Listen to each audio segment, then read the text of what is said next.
Before we get going, I was very pleased to see Pastor Franz Davis here, and he kindly agreed to kick us off with what I think is quite appropriate, a moment of reflection and prayer.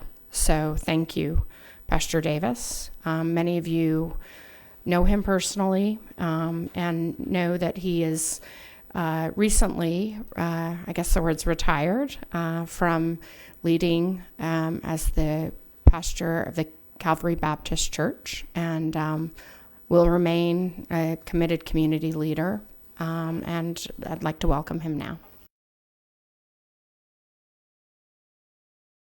Let us bow our heads in a word of prayer. Oh God, our Father, these are difficult times. We are infected with the virus that's going on around us and shut in because of that.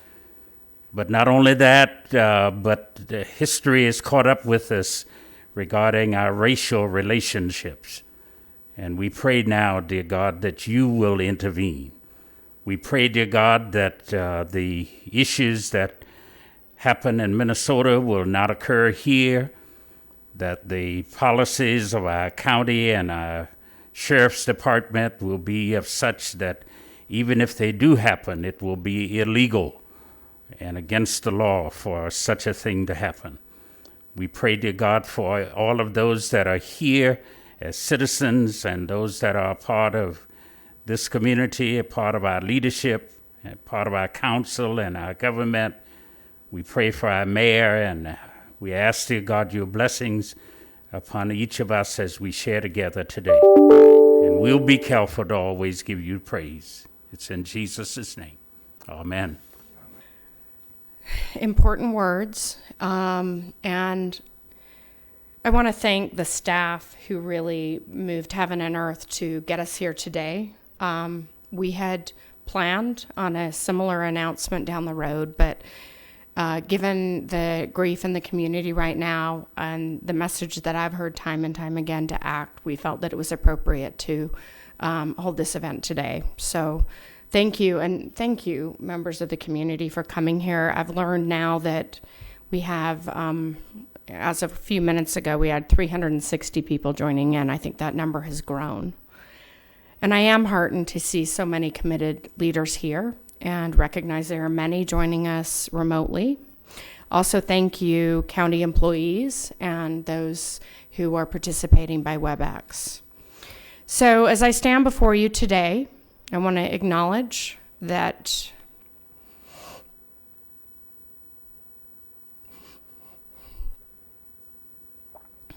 I am personally grieving.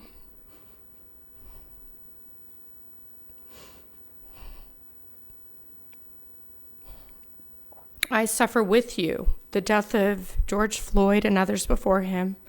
Continue to demonstrate that change is needed, desperately needed. And I felt it was important to acknowledge the grief, anger, and demands of the peaceful protesters who marched each evening in downtown Salt Lake City. So last night, at the invitation of Mayor Mendenhall, I joined her and several others on the streets of downtown Salt Lake. She and I and others took a knee as a sign that we are listening.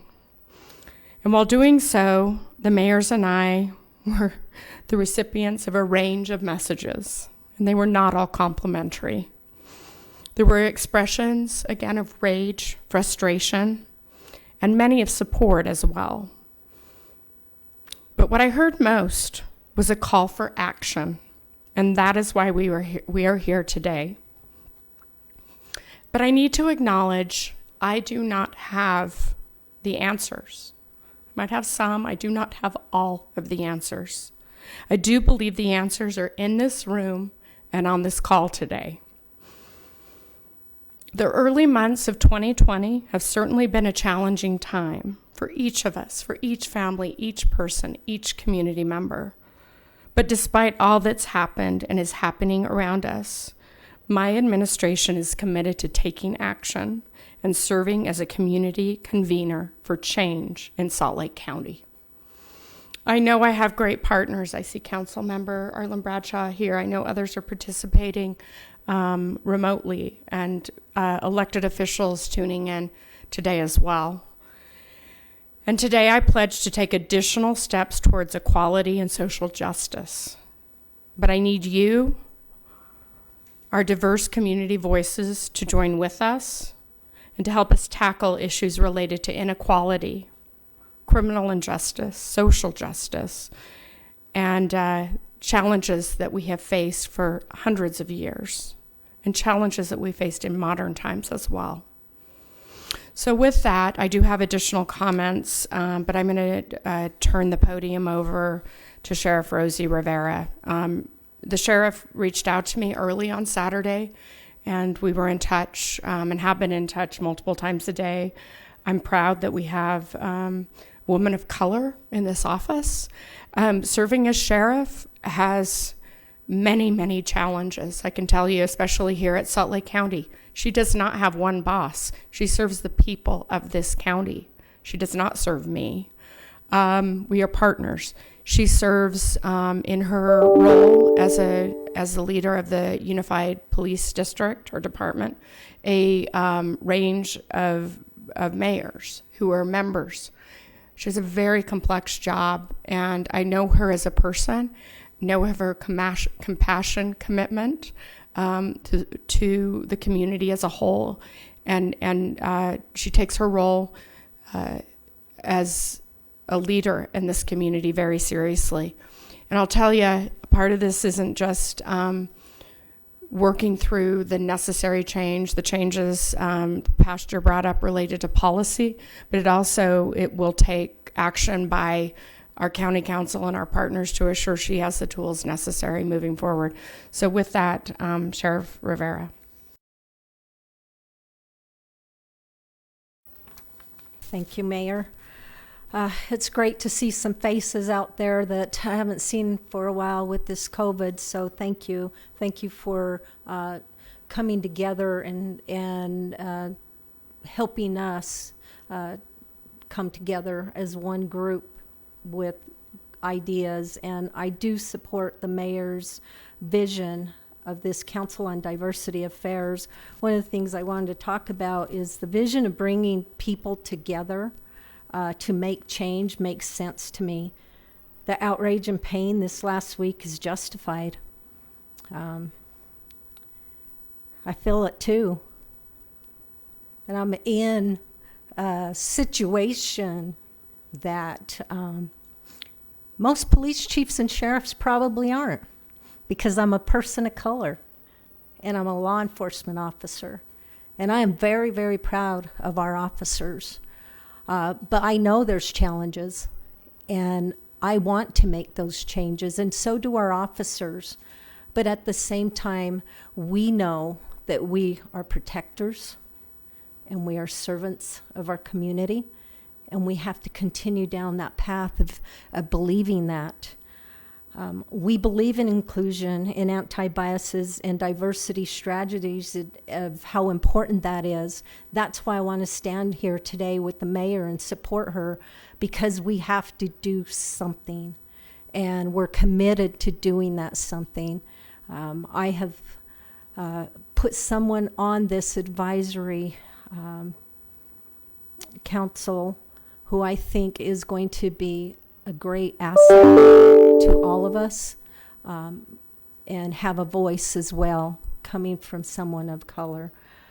And I want to participate in this. Diversity is important. 3 years ago, I stood at this podium and said how important diversity is to change the culture of law enforcement. We have been working very, very hard in the Salt Lake County Sheriff's Office. We are almost at 27% diversity. That is huge. Do we have work to do? We do. Because on the Unified Police Department, I'm only at 13. I have work to do, and I'm going to continue to do it. But it can be done because we're showing on the sheriff's side we've done it. It's important for us to understand our communities, look like our communities, in order to serve them best. I want to tell you, though, I have spoke to many, many officers, and what was done to Mr. Floyd is wrong. It's murder. That is just wrong. And we all feel that way. And we all want to commit that we want to be part of the conversations to help society move along in a peaceful way. And that's what I'm here for today. And I thank you for having the interest. I know there's a lot of people online. Thank you. It's important. Please keep everything peaceful. That's what brings people together when it's peaceful. So thank you very much. I appreciate everybody being here.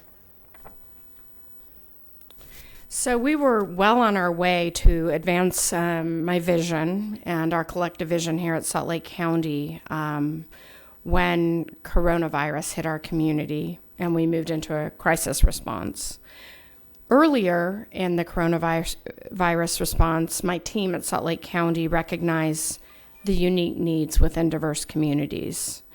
Z Minzao, there's Z, the director of Office of New Americans, was a fierce voice for our diverse immigrant and refugee communities. We began to work in earnest with Senator Luz Escamilla and Representative Angela Romero to close gaps in testing, access to health care, and food security, addressing those needs here in Salt Lake County. We hired Sandra Stokes and Jorge Mendez to focus exclusively on addressing these healthcare needs of diverse immigrant and refugee communities. We hired Jen Unvishian to help us ensure that economic recovery dollars would flow to ethnic-owned businesses. And we've got great news on that we're going to announce next week. And finally, we engaged a strategic communications team for diverse communities, led by Lorena Rifo-Jensen, to help ensure that our efforts, services, and messages are received by intended audiences. And I can tell you from day one, I was hearing, yes, we need to translate things, but we also need to be on the ground in the community. And we have done that. We've come a long way in just a few weeks, and we're making inroads. I'm proud of that. We were swift in taking action, and I'm proud of the work that we're doing to meet the needs of the coronavirus. And I need to pause here to say thank you for everyone here with your face coverings, sending that message to your community. We still see a disproportionate number of people of color impacted by this, and we need in any way we can to get that message out. So this is about another matter today, but please engage with us. We have a toolbox for you, for your communities, as we address the health risk.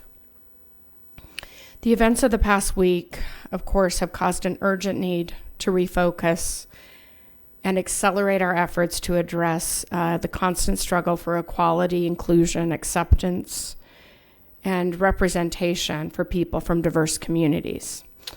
And today, I'm here to share our plans for our council on diversity affairs.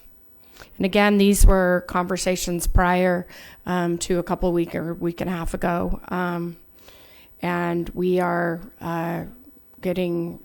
we're moving through the process of rolling out this initial phase, but much more to come, including engaging with each of you for active participation with CODA. The Mayor's Council on Diversity Affairs, CODA, is a great asset of this county, and it has a 16-year history here. It's been part of this county for that long under several mayors. And its mission is to advocate, support, and promote inclusive community and government actions through dialogue, respect, celebration, and taking action. And I think we have a few members of CODA here scattered around social distancing. So is Robert Merrills here? Did Robert make it? Hi, thank you, Robert. And then Maureen Richardson. Maureen, hi. Lourdes Cook. Hi, Lourdes. Randall Sear. Randall. And Dr. Richard Ferguson. Thank you. And I'm told several other CODA members are on the call and were able to tune in. So thanks to you participating remotely. I recognize you guys have been at this for a while, and we just want to give you a little more backup directly from my office, and continue on with the work ahead. In our community and across the nation, our current condition, which is certainly a protraction of the past, has defined our priority, and it's time we act. We will build on CODA's rich foundation. We'll utilize the county asset to rapidly bring our community together, to roll up our sleeves, to expand our work, and to identify our systemic failures. Yes, we will work on policy change, and we'll do it quickly, and focus on measurable progress as we address head-on the issues that need additional attention right now. So I need to pause for a minute to share that as I, several weeks ago, explored the evolving CODA, I realized, and I do acknowledge, I am a woman of privilege. I wasn't raised in a family with a lot of financial resources. We were healthy, happy. We had food on our table. So in that aspect, we were. But I did have privilege. I was raised in this community. I'm a fifth generation Utahn, well educated, and those are gifts. And I didn't feel it was appropriate as we expanded CODA to have everybody come into the mayor's office and the mayor say, this is how it is. So what I'm going to share with you today is that we have reached out to each area of our county that relates to the work that we have ahead, and we have a great team that we're going to roll out that will actually be doing the work, and I'm so excited about that. I want to point out I have we've done amazing things today. We have had great success in the past. We have transferred a position from my office to Human Resources to advance and to continue to fight for fairness among people of our workforce. We have institutionalized this commitment for training for all county staff focused on inclusion, diversity, anti-bias struggles. The team, which includes the deeply experienced Emma E. Houston, is already working with Sheriff Rivera and her team to address the needs of the agencies. And I really believed it was important to move resources and to integrate with our HR team. We have an amazing new HR director that's only been around a couple months. Well, I guess it's been a little, I should say, wait a minute, I've been here a while. Time is flying quickly right now. But we have, since I've taken office, brought Kathleen on, and she is working and very committed to this work as well. So I'm thrilled to have Kathleen and Emma and others working in a more deliberate way on the challenges within our own workforce. And CODA support will be provided by the Mayor's Office of New Americans and the Mayor's Office of Diversity with Z, who's done an amazing job. And finally, a large part of this prioritized refocus includes the alignment of skilled individuals within my administration to work alongside the broader community members of CODA. And again, we will be looking at the best way with the group that I'm going to announce of how to expand CODA into each community. I'm excited about that. So these community advisors will partner with specialized county staff to head up major efforts, including criminal justice work, housing, community development, community engagement, rising young leaders. And as I've mentioned, this work is urgent. So I would love to introduce you to this team, and as I do so, I'd like them to come up and take a second, if you would. So the oversight of CODA is led by someone you know. I already mentioned her success primarily with our refugee populations, but her reach is broad, leading our census efforts and coordinating also with our diversity and inclusion team. So Z, come on up, please. Z Min Zhao.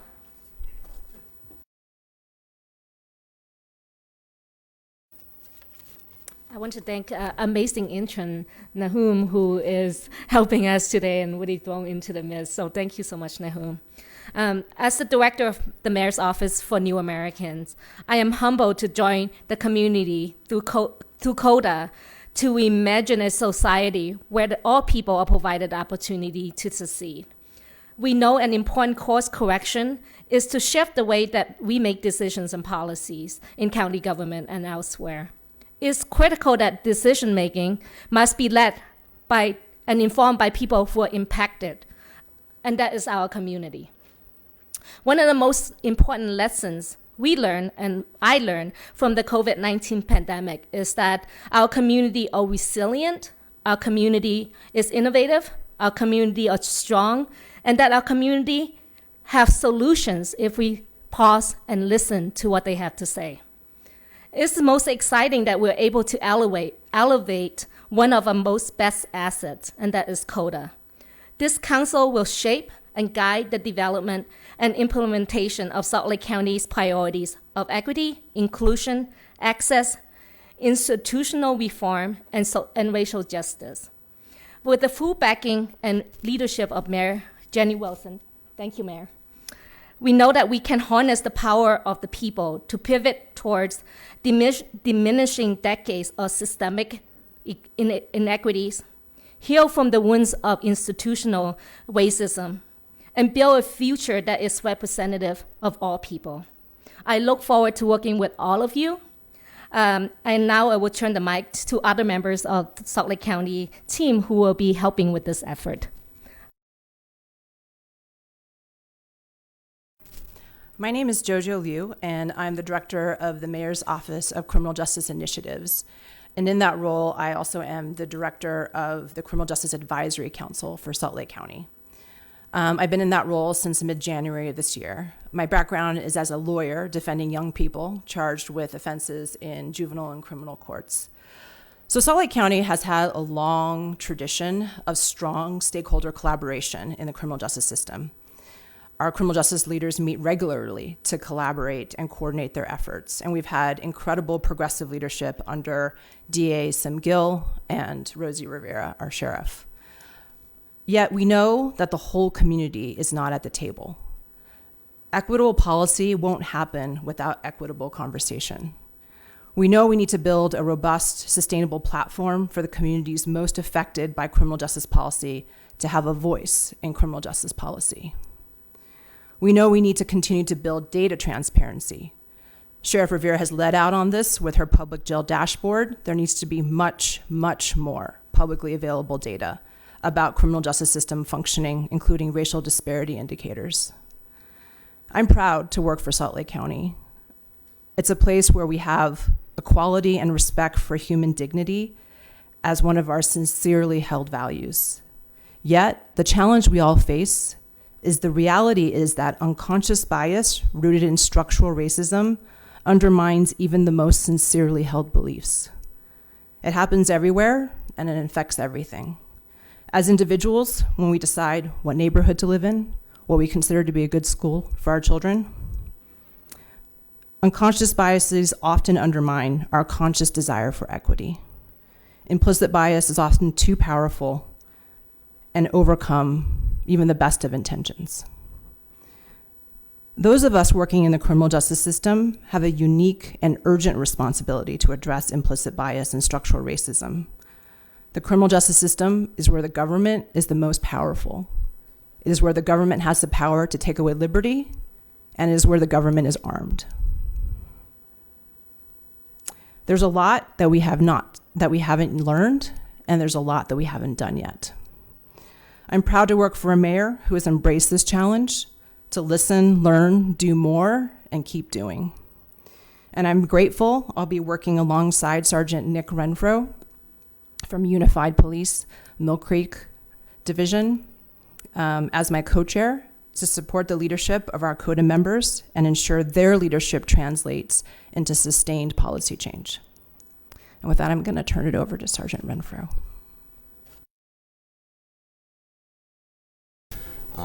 I'm a son of this state of Utah. As a descendant of Green Flake, I am very vested in this community.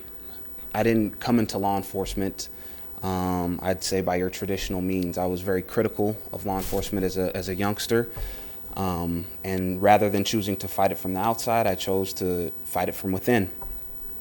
I've had the opportunity to progress in my career now as a sergeant with the Unified Police Department. I've been exposed to policies and to things that I was a little bit naive to as a civilian outside of the law enforcement. But with that said, I've also been exposed to some of the injustices that I perceived from the outside.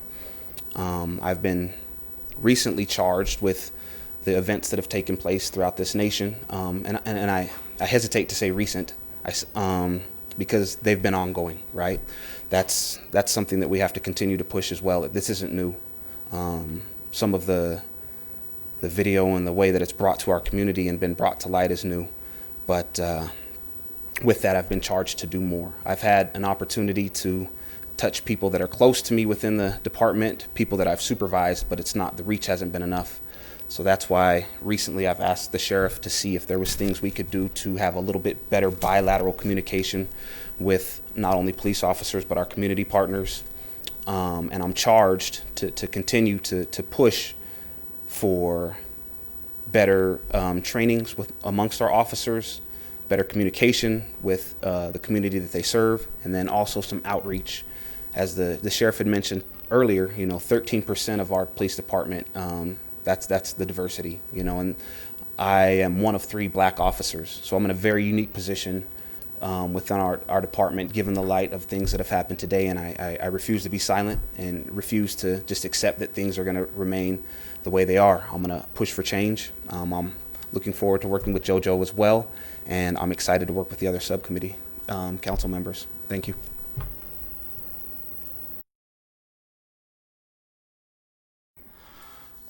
My name is Mike Gallegos. I'm Division Director over Housing and Community Development, and have been part of Salt Lake County, as the mayor says, for a number of years, and have seen tremendous growth in our community. Been very positive with job growth and a lot of accolades about our state growth and economic development. However, with that brings along demand for housing and affordable housing. And with that, we've had some challenges in keeping up with the demand for affordable housing. There is a deficit of affordable housing in our community. And with that, and even with the development of a number of multifamily housing projects, it's not keeping up with the pace of the demand. Thus, the increase of housing continues to grow. And more so is the need for housing for the low and very low families and households in our community. And as such, I look forward to working with the subcommittee in housing as we look at these opportunities, not only on a whole community level for affordable housing, but also affordable housing for special needs populations, very low income, minority population throughout the Salt Lake County area. This is a statewide issue. However, we're going to be focused on Salt Lake County. As a member of the State Housing Affordability Commission, we've worked on some areas to get the cities to be more proactive in opening opportunities for affordable housing, and that'll continue. And we've also looked towards the legislature for some funding to help to assist us in that area.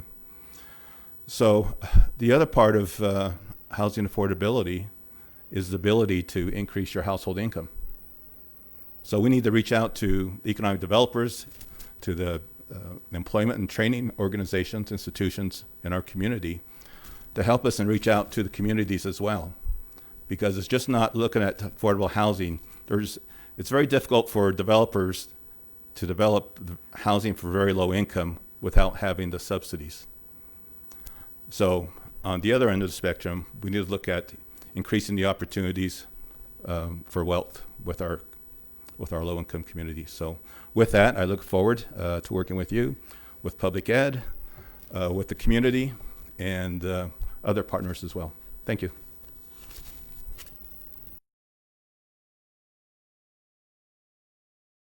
My name is Jen Unvitchian. I am the Business Outreach Specialist for the Office of Regional Development. And I am very grateful for the opportunity to be here today.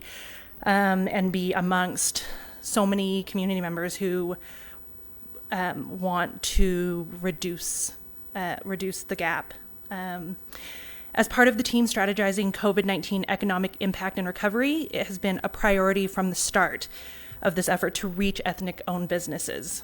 We've facilitated targeted support through sharing materials in multiple languages and collaboration with over 25 community organizations and business partners to provide additional access to resources through webinars, additionally translated materials, and additional support. We're working on a program to supply financial aid with direct application support, which will be available in Spanish, Chinese, Arabic, and Vietnamese. So non-English speaking business owners will receive assistance from a local representative. It is critical that the county reach diverse business owners as we plan short-term and long-term economic recovery and opportunities. Through our new added outreach, we have increased our capability to collaborate and are providing more developments to diverse businesses. We are getting the necessary tools to communities in a time frame that allows equity and just economic opportunity. And in identifying systematic failures, our diverse businesses must be part of the initial conversation in developing economic opportunities. I know that working with CODA will help bridge the gap of racial and economic inequity, and I'm ready to do the work.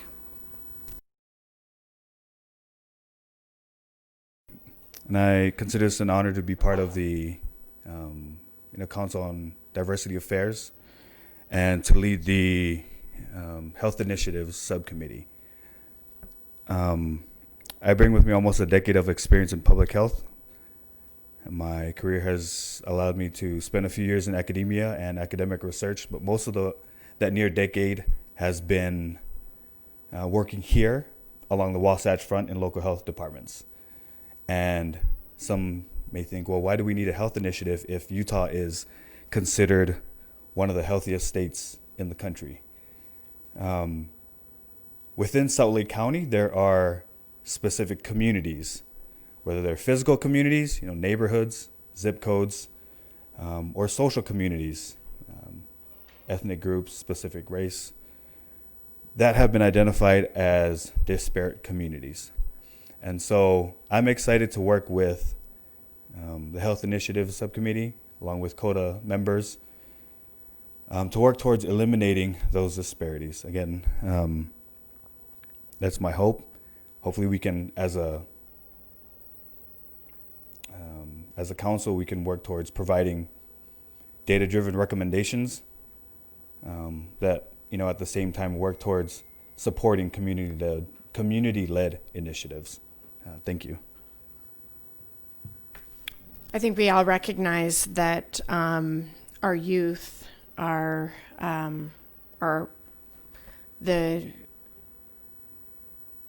often our focus and priority in the community, and that's correct. And I think we have such opportunity as you look at the changing demographics in Salt Lake County to understand that if we do things right now with young people and that we give opportunity and we figure out how to provide a path to success and we overcome we support them in their families and overcoming challenges with our changing demographics, we have a very bright future.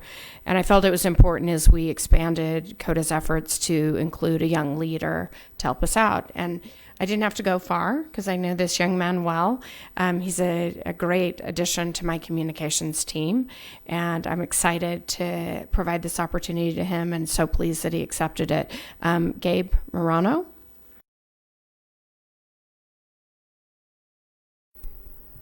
Thank you, Mayor Wilson, for your leadership in this very important space. My name is Gabe Moreno, and like the mayor said, I work in the mayor's office in the communications team. I am also a young professional, having graduated at the University of Utah not long ago. So this is a very good opportunity for us to bring in more young voices to the table. I'd like to acknowledge Nahum, who is also a student at the University of Utah, and I look forward to working with you, Nahum, in ensuring that more young voices have a seat at the table. As the mayor expressed, having a diverse voice from emerging leaders across the community is more important than ever. Our younger generation is more energized, is more connected, and more passionate than ever. And so it is critical for them to be a part of the policymaking process. And not only that, but we're ready to do the work and have the community be a part of this process. So we thank you and we look forward for this opportunity. Thank you. And thank you, Mayor. All right. We have an amazing team in HR, as was mentioned, and I'm very thrilled to have Passion Wells join us via WebEx. She's been a critical support leader, and also providing critical support. And HR's, when you have a county that has so many different independent electeds and so many different functions, we are a large government. It can be a tricky job at times, and I'm very grateful for the work that Passion Wales is doing. So. A-OK. We are able to assimilate.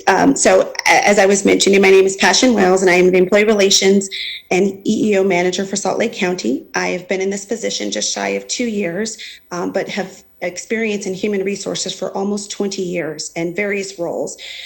We believe in human resources as well as under CODA that it's important to have adequate representation. And so one of the initiatives that's been in place that predates me, but I still believe in this initiative and believe that it's very important, is the idea of increasing the percentage of individuals in leadership roles, particularly those who are in managers, supervisory, and professional roles from a diverse background. I personally believe by doing this and by focusing on this, not only does it allow us to mirror our workforce of that of the community, but it also allows us to have an opportunity for those in position of leadership, for those who are making decisions for our employees as well as the community, to have diversity of thought. That's important, especially during this time. We know that we cannot operate in a monochromatic way. In addition to that particular initiative, we've identified that there's opportunity to ensure that our employees are trained. Do they fully understand what diversity and inclusion and such means? Are they prepared to deliver the services to our diverse community?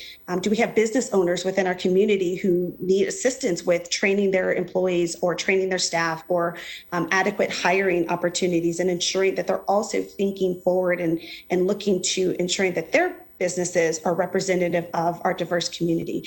So again, I look forward to this opportunity. I look forward to working with each of you and working with the community to ensure that we can close the gap and make the changes necessary to ensure that we represent our community and the values of Salt Lake County. Thank you, Mayor Wilson. So Javed Law is a great addition to our county team, and he works with our Office of Innovation and Data and does an amazing job for us. And as I was trying to pull together this effort, I recognize that we can't go anywhere if we don't know where we are. And we do have quite a bit of data in our community. We're going to have more complete data. I shouldn't use that word, actually, when it comes to the census, because we know our challenge there. But we are going to have refreshed data coming shortly, and that's going to allow us to get even a better sense, I hope, of communities and our population change and all of that. All the while recognizing the barriers within the census as well, and we're well aware here at Salt Lake County. But I think Java's participation is really key as we look at our metrics. We have to know where we are before we know where we need to be. And we've done a ton of work, by the way, on our jail dashboard project to better understand our jail population. Jojo's worked on that since her time at Salt Lake County, and her predecessor was instrumental in pulling that together. So we're really becoming, I think, even more evidence-based, and I think Javed's going to be helpful in many ways with CODA's next steps. But having that framework will be incredibly helpful. So, Javed.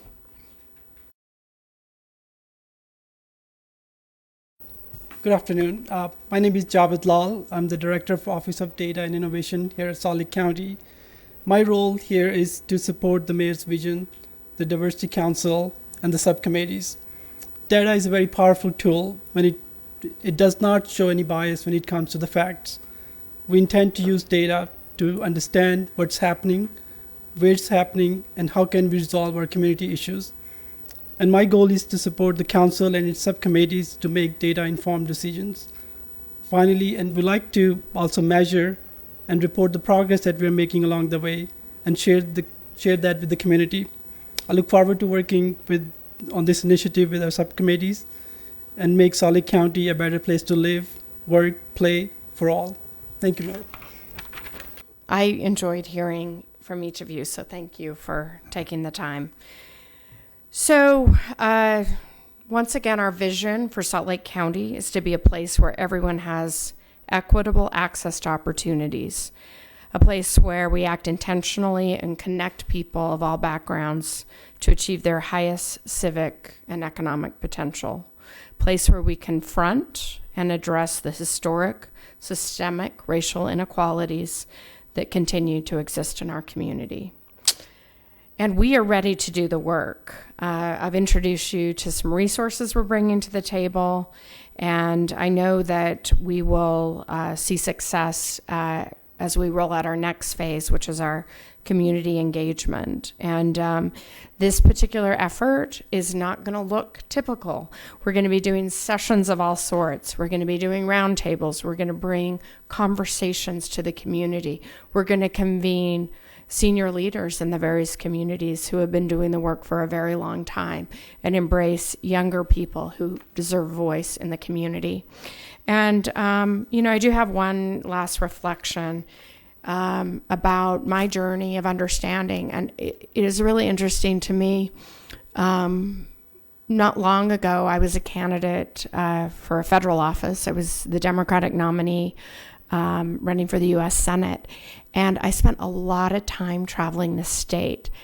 And everywhere I would go, I would see voices in the community that needed to be heard. No matter if it was Moab, Utah, or Delta, Utah, St. George, Northern Utah, voices that needed to be heard. I would speak and people would come and share. And I think it is equally impactful for me to now be the mayor of this populated county and know the work that we have ahead. And as I look at our community now, I think about, again, the demographic change, but also it's so great to see activists, young refugees out there demanding change. I saw some last night. In my engagement in the community, I continue to see young adults who came here as young children, sometimes without parents, sometimes with.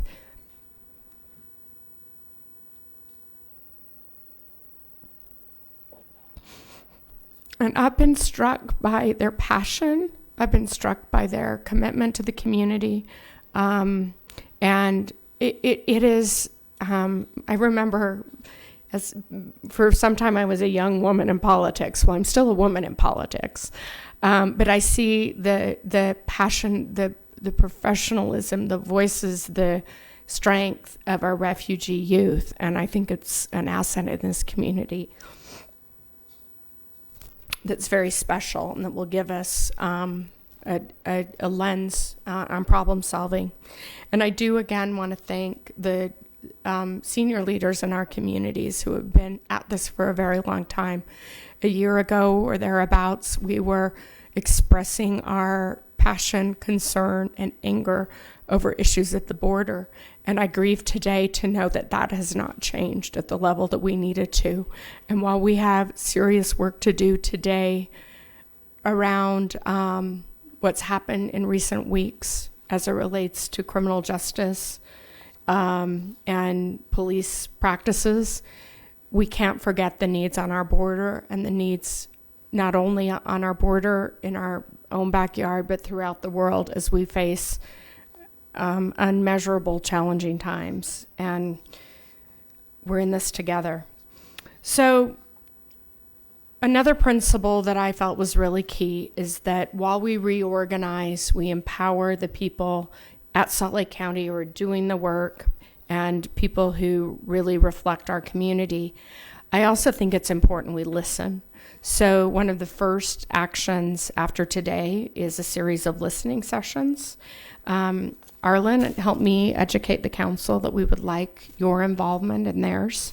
I got a call from Sim Gill today. He'd like to participate. Sheriff, you have already partnered and found these dates with me to be a part of this. Other elected officials, please be a part of this with us. And we've found a couple on the schedule. We've got one in person, and we'll have to operate depending on where we are on June 27th in terms of our health risk, but we'll have to have a limited number of people there in a system to kind of bring people in to have their time before the elected leaders to say a few words. But we do have 2 WebEx sessions planned as well. And if we need more, we'll add more. But I think the opportunity for every member of the community to take some time and express how they're feeling, we hope this is productive, but we also have to hear what needs to be said. So I want to share that. And I don't know if we are able to put the dates up. They might be on the WebEx, but they're Thursday, June 18th at noon, Saturday, June 27th at 10 a.m. That's the one in person at Taylorsville Recreation Center. And then Thursday, July 13th, we have another WebEx. We'll have to figure out the technology so people can be unmuted and spend a little time. I think we've figured that out. In closing, I want to thank you. I want to again acknowledge I don't have all the answers. I want to thank my team for making this happen this week. We felt it was important to have this gathering and this dialogue at this time. So, and my biggest thanks go out to people who tuned in today for this past hour, and even more so to those of you who took the time to come here. I want to acknowledge you and thank you for everything that you've done for our community. With that, we'll adjourn, and I look forward to our conversation at a later date.